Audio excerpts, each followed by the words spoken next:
Let's talk about personality. It's the very lens through which we see ourselves, other people, and, well, the entire world. It's like our own internal operating system. But what happens when that system has a bug? When that lens gets a little distorted? Really think about that for a second. What makes you, you? It sounds so simple, right? But the answer is just incredibly complex. Is it your sense of humor, the way you handle pressure, your biggest dreams, your deepest fears? Yeah, it's all of that kind of woven together into this unique signature that is you. Because at the end of the day, that's really what we're talking about here. A consistent, pretty predictable pattern. Think of it like the software that's always running in the background, shaping how you think, how you feel, and how you act, no matter what situation you're in. So to really get a handle on what happens when things go wrong, we first have to build a really clear foundation. What does personality actually mean when we talk about it from, say, a clinical point of view? Okay, so the two words you really want to grab onto here are characteristic and enduring. This isn't about, that one bad mood you had last Tuesday. Nope. This is about the consistent style that defines you, day in and day out, year after year.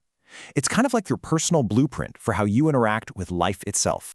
And we can actually break that blueprint down into smaller pieces. It covers your core thoughts and beliefs, like your fundamental assumptions about how the world works. It also governs your emotional responses, everything from pure joy to intense anger. It shapes how you deal with other people, and this is a big one, it manages how well you can control your impulses. All these parts have to work together to create the whole you. All right, so we've established that we all have these unique patterns. But here's the million-dollar question. When does a pattern stop being just a personality and start becoming a disorder? Where's that line? Well, this is the key difference right here. A healthy personality is flexible. It can adapt to new situations. But a personality disorder is really defined by its rigidity. The patterns become so inflexible, so stuck, that they consistently cause real distress and just get in the way of everything. Relationships, work, you name it. So here's the official definition, and let's just pull out the important bits. Notice it says deviates markedly. That means it's way outside what's considered typical in a person's culture. Pervasive and inflexible, meaning it shows up almost everywhere in a person's life and it doesn't really change. And maybe most important of all, it leads to genuine distress or impairment. This isn't just a quirk, it's a deep and often painful challenge. And that feeling of distress isn't just some clinical jargon. This quote, wow, it just gets right to the heart of what that can feel like. It's this profound sense of confusion, of feeling like an outsider, almost like you're trying to navigate the world without the same internal map that everyone else seems to have. Okay, so why is it so important for doctors and therapists to understand and identify these patterns? It's not about putting people into boxes, not at all.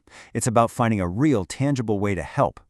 In mental health care, a diagnosis should never be the end of the story. It's the starting point.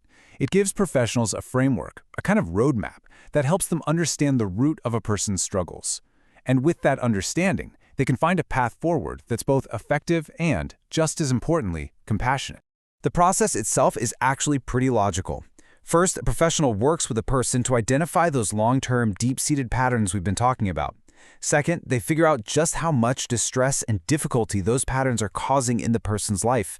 And then finally, all of that understanding directly guides them in creating a treatment plan that's tailored specifically for that individual.